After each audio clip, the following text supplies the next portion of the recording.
As we began our return to Earth, Velk and Karai's nanobots caused them to slacken in their seats twice over. First to cross back to Anna's dimension, then to use their portal to Sol. It was a strange thing to cradle the Aleutian's lifeless body in my arms. I was no closer to finding a proper path forward for humanity, aside from appeasing the Fakra and trying not to put a target on our backs. I didn't want us to be forced to genocide her people. If Velk had seen that she was different, perhaps other Fakra could be discerning. The Earth Space Union was disgruntled after the second time being unceremoniously dumped back in Sol, and were reluctant to start any plots again. However, Velk persuaded them by insisting we had critical information about the future. Takahashi was amazed to see our return, and wanted to hear all of the details of what happened. Sophia and I didn't elaborate too much, not wanting to have the prophetic details hashed out over a call. We explained that they retrieved our human bodies to put us back in them, and knowingly sent us with a probe to guide it. When Velk let it slip that the Fakra had gone to war with the Aleutians and rescued us from Swam, the tone became much more serious. I think Takahashi began to understand that our help was a request in name only, though she was alarmed to hear that our creators had been, and might still be, about to attack Sol after the probe. We waited in orbit for the ESU to arrange a diplomatic meeting spot, and I tried to mentally assure Karai that we could fix this together. Maybe you can help us barter for some leniency from Velk, I told her. No matter what, humanity will remember how you helped us, how you loved us. You know that, right? Karai, still a little fogged up from dying twice in the span of a few minutes, nodded. I will have to think long and hard about speeding your progress. I know you could use the same technology that the Fakra have come up with. Yeah. I didn't want to say it and pressure her, but an Aleutian's help would be invaluable, if she didn't want us forced into playing by the Fakra's rules. Well, they stole our R&D on razors, so Takahashi must have been getting close to that. You just need a sample of the nanobots. Perhaps they could extract enough to reverse engineer it from your blood. I could help you untangle how it works, and now that we've escaped the network commands, I could teach you how to open portals. That'd be fantabulous. As much as I love to appear right behind people and jump scare them, wouldn't the limiters reactivate when we're in range? Not if you could build a console with command access and render yourself anonymous and impervious to interference. Don't worry about that now. If Velk makes you run straight off to war with us, it's all a moot point. That comment made me feel all the more uncomfortable about how human Fakran negotiations might go, as Velk steered the Fakran vessel down through the atmosphere. I tried to distract myself, and issued a mental reminder not to show my hopelessness to Sophia. She was vexed by the idea of an immutable future. On one positive note, Mikri was acting normally again, and by normally, I meant he was stabbing a juice box repeatedly with a pair of scissors, and clapping. I owed Sophia big time. The android wordlessly extended the sharp object to me with a paw. Perforation. Make slushy. Aw, Fifi, I'm still making him dumber, I exclaimed, slapping the scissors out of his paw and onto the floor. I karate-chopped the juice box, causing it to spray liquid like a geyser, with droplets coalescing into Mikri's mane. You're in the splash section, bud. It's a shame you're too ugly to carry an umbrella. I do not see a logical reason why my refined beauty would prevent me from carrying a rain repulsion instrument. You are mean.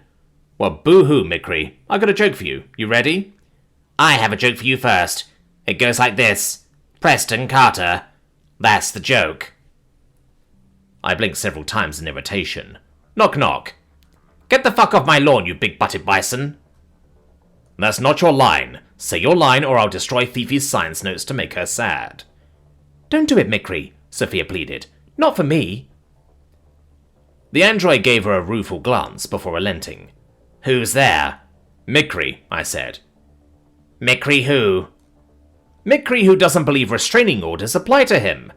Hello? No, don't call the cops. Let me live in your pantry. The Vaskar stewed in his thoughts for a moment. This is an inane joke. If it got to the point where you tried to keep me away with a restraining order, I would not knock. We will be past that. You wouldn't knock because you'd respect people's wishes and privacy, even if it hurts, right? Sophia prompted, as I leaned back nervously. Mikri smiled and picked up the scissors. No. That was it. The tin can was a psycho.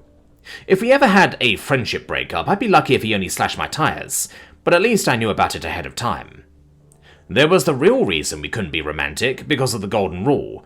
No putting fun pickles in crazy. Shooting a glance at Karai for help, I backed away from the robot, with my arms raised above my head. Fortunately, Velk touched down on a landing strip at an ESU base, and I had the opportunity to make my escape into fresh air. Mikri needs a wheelchair here, supposedly even with his stronger frame. He at least isn't going to win if he chases you. Safe for now. Welcome home. Again. General Takahashi was waiting outside to greet us, her tan skin sticking out against my grey limb when she offered Sophia, then myself, a curt handshake. Let's skip the pleasantries and get to business. I don't even want to wait long enough to take us to a conference room. I want to be up to speed in the next 90 seconds. Don't react, I told the general mentally, using the secondary technique Karai taught me about directing meaning towards the Wernicke's area of the brain. Takahashi jolted a bit, then stilled herself and looked at me out of the corner of her eye. The Thakra have been spying on us, and they stole your razor research. They're going to force us to join forces with them, because they want Sol troops to partake in the ground invasion of Swam, and they think it's our destiny.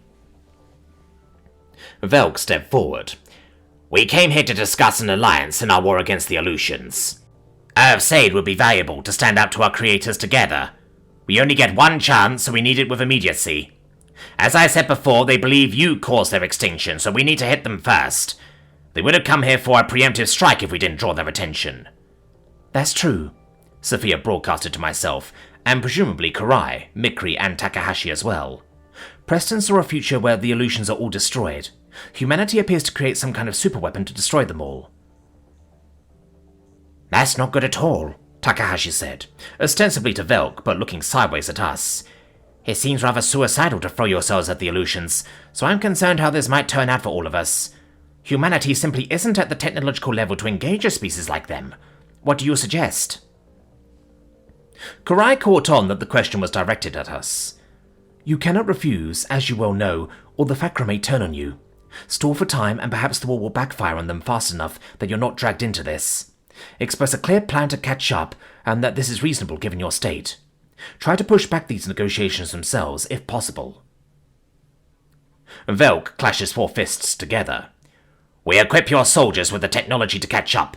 In return, you land with our troops and tear through Swam.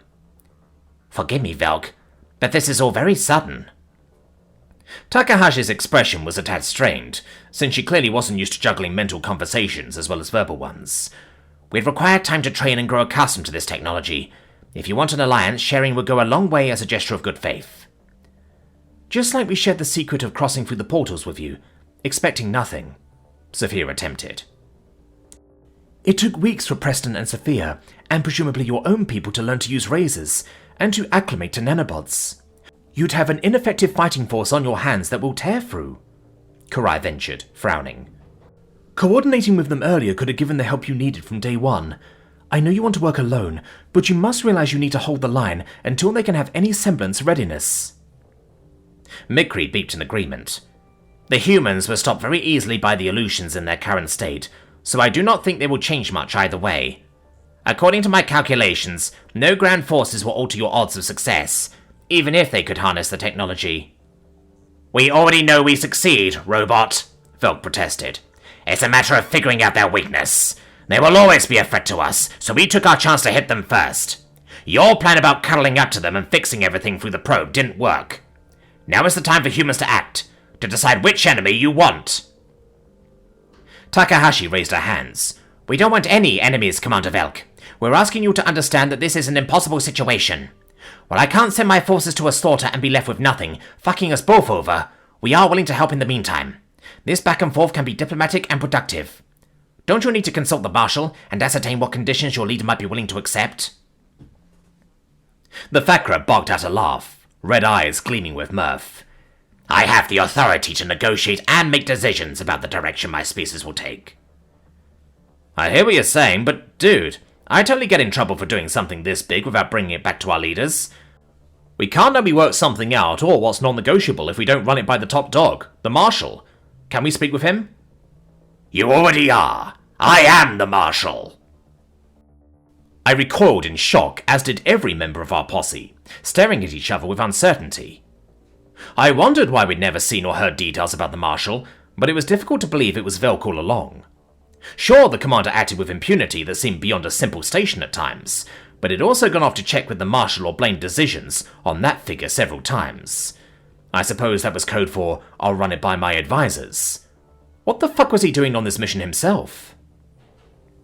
Velk raised a skeletal hand toward me. Yes, Preston, I'm aware that I've spoken of the Marshal in the third person, but that's by design. You're less inclined to litigate my decisions if they're passed off as coming from over my head. It's also an excellent excuse to spend a few hours mulling over my choices. Non-Aleutian allies are new grounds for us. In fact, we never really imagined life outside of them. Don't yes Preston me!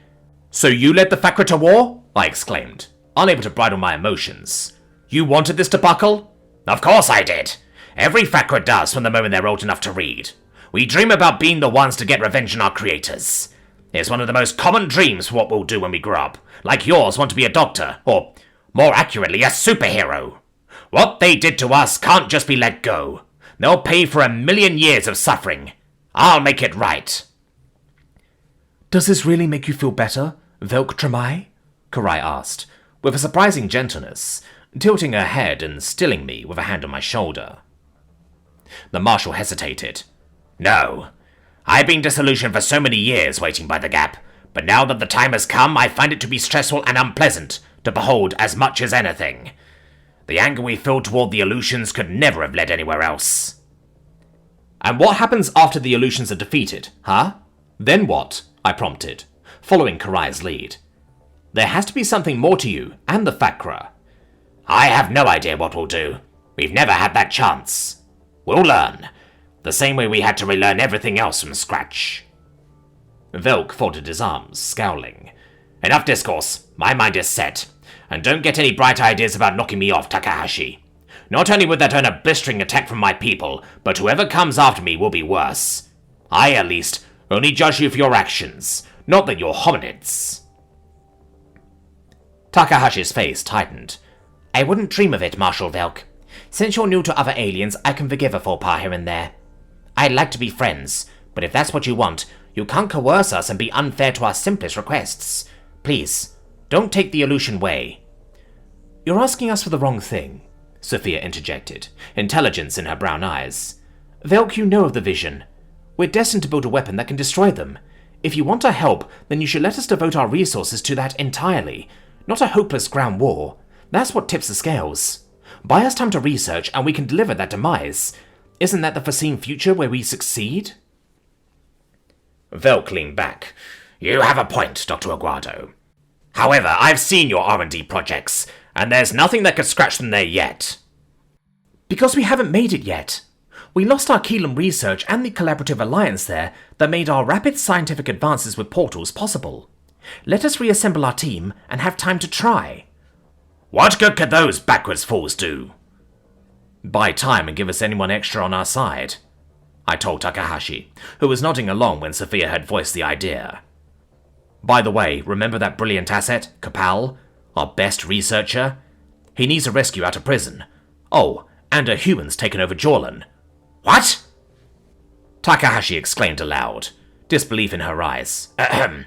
Velk, Preston told me that a key researcher who made the breakthrough that corrected our portals has run into trouble. There was a power vacuum left in our absence in Keelam, much like the Aleutians vanishing from Arna. We'd like to start by recovering our assets on Jorlan. I meant it. Are the Keelamites really capable of making a difference? Velk spat. Karai shook her head. You know, the same was said about us about you. People are always capable of more than they're given credit for. Don't write them off so easily. That argument seemed to slap Velk in the face, and his demeanor switched to a faltering tone. We're nothing like you. I'm all for helping them when it's not critical. Just survival first. You didn't have a reason. If you need a reason, you cannot doubt that my people, vacillating as they may sometimes be, are a linchpin for any research, Mikri countered. The fact remains that our calculation is far superior to organics, irregardless of technological advancement. You need my people, and that means calming Keelam. How can I ever trust humanity, let alone your self-absorbed network? Takahashi forced a smile. I'm going to send these four to rescue their buddy, Kapal, in and out. You can go with them if you'd like, as a gesture of good faith. We should have more of those. If you do want to figure out positive endeavors after the illusions are gone, if you're not convinced of the guy's brilliance, then you can tell me this isn't the right idea. Deal. It's the only way I can ensure you're not trying anything. And it seems it's the only way you'll work with me. I do want to be in your good graces. Still, I don't see what good Kapal can do compared to what we've already accomplished in his absence. Karai's blackened eyes had a glint of skepticism.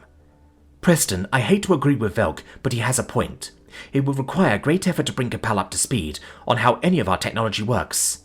I understand he's a friend of yours, of course, just don't expect him to wow the Fakra when they have knowledge far beyond his own scope. Kapal is a genius, you'll see, I responded. I chased him in a wheelchair, Mikri added, with a proud smile. General Takahashi cleared her throat. Excellent. Let's not waste any time. I'll make plans to stabilize Keelam and reassert an ESU presence, but it sounds as if Kapal is in constant peril. Can you bring one vial of nanobots with you, just to bring him back? Multiple, I interjected. There were 4 others with him. One of those is a kid. Velk looked exasperated. Fine. I suppose if we wind up using them as cannon fodder, we'll have to juice them up anyway. I'll give your people time to train as well without stinginess on the tech. They do need the leg up. A gesture of good faith. But you fuck us and our ships can still swallow Earth.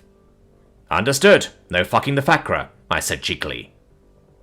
Mikri slumped his shoulders. Ah, I'm not allowed to romance anyone. The Marshal rolled his eyes, before waving us back onto the ship to go retrieve the necessary supplies for our rescue mission.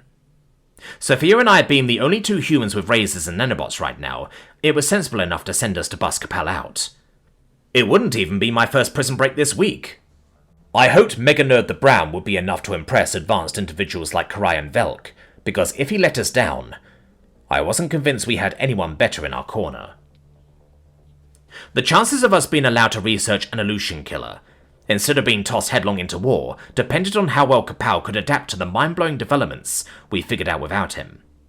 It would be a lot, but unlike the Fakra, I choose to believe in Keelam's finest.